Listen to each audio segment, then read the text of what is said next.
Lymphocyte होते हैं, lymphocyte कितने परसेंट होते हैं? 20 से लेके 25% होते हैं, 20 से लेके 25% होते हैं। सपोज़ आपकी बॉडी के अंदर कोई पैथोजन इंटर करते हैं तो सबसे पहले लड़ने कौन जाएगा?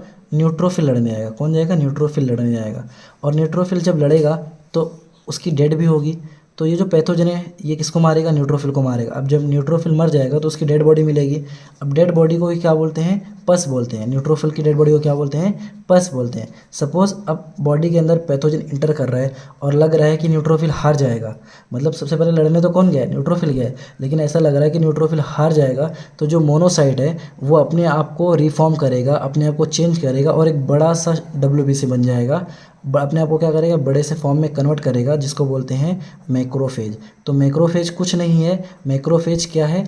एक दूसरा फॉर्म है किसका? मोनोसाइट का फॉर्म है। अभी जो मोनोसाइट है उसका न्यूक्लियस कैसा होता है?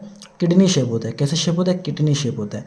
अब जो मैक्रोफेज है जब देखेगा कि न्यूट्रोफिल हार रहा है तो मैक्रोफेज क्या करेगा? जाएगा कि लड़ने किससे? पैथोजन से लड़ने जाएगा और इसे क्या करेगा? इंगल्फ कर लेगा। इंगल्फ मतलब निगल लेगा, और निगलने को क्या बोलते हैं? फैगोसाइटोसिस बोलते हैं। क्या बोलते हैं? फैगोसाइटोसिस। अगर WBC या फिर कोई भी सेल निगल रहे हैं तो उसे क्या बोलते हैं? फैगोसाइटोसिस बोलते हैं। समझ में आया आपको? सबसे पहले पैथोजन से लड़ने कौन जाएगा? न्यूट्रोफिल लड़ेगा। न्यूट्रोफिल अगर हार जाएगा या फिर हारने लगेगा तो मोनोसाइट क्या करेगा? अपने आप को कन्वर्ट कर लेगा मैक्रोफेज में, और मैक्रोफेज जाके किससे लड़ेगा? पैथोजन से जो आपकी बॉडी में एंटर हुए। ठीक है, अब लिम्फोसाइट की बात करते हैं। लिम्फोसाइट बहुत इंपॉर्टेंट होता है। सबसे पहले जो लिम्फोसाइट है वो 2 टाइप के होते हैं, 2 टाइप के। एक को बोलते हैं बी लिम्फोसाइट, बी लिम्फोसाइट, और एक को बोलते हैं टी लिम्फोसाइट। ये क्या होते हैं? बी और टी का मतलब क्या आता है? जो बी लिम्फोसाइट है और टी लिम्फोसाइट है दोनों बने तो रेड बोन मैरो के अंदर ही हैं। बी लिम्फोसाइट और टी लिम्फोसाइट बने तो रेड बोन मैरो के अंदर ही है, लेकिन जो टी लिम्फोसाइट है वो बनने के बाद ना आपकी सपोज ये क्या है? आपकी ट्रैकिया है, ट्रैकिया के बाद प्राइमरी ब्रोंका है, तो ट्रैकिया के जस्ट ऊपर ना यहाँ पे एक ग्लैंड लगा होता है। ग्लैंड का नाम क्या है? थाइमस नाम है। क्या नाम है? थाइमस।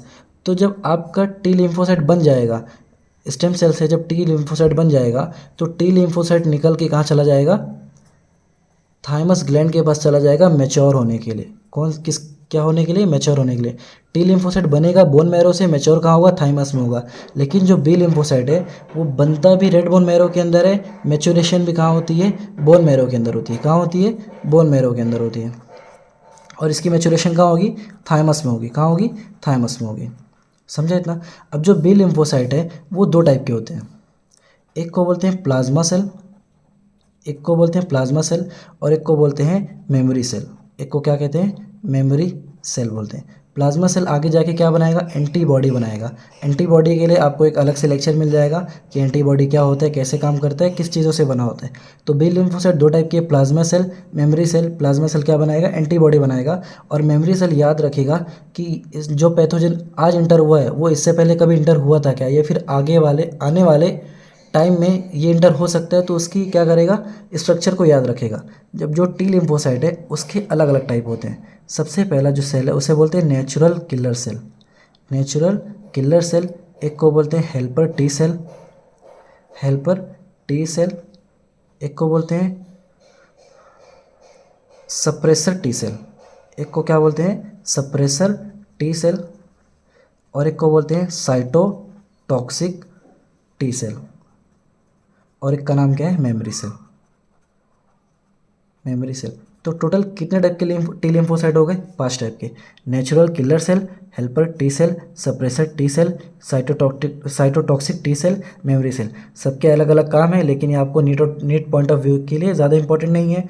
बस आपको नाम याद होना चाहिए, कौन से टाइप में कौन सा, मतलब ये सब 5 जो सेल है वो कौन से टाइप के अंदर आते हैं।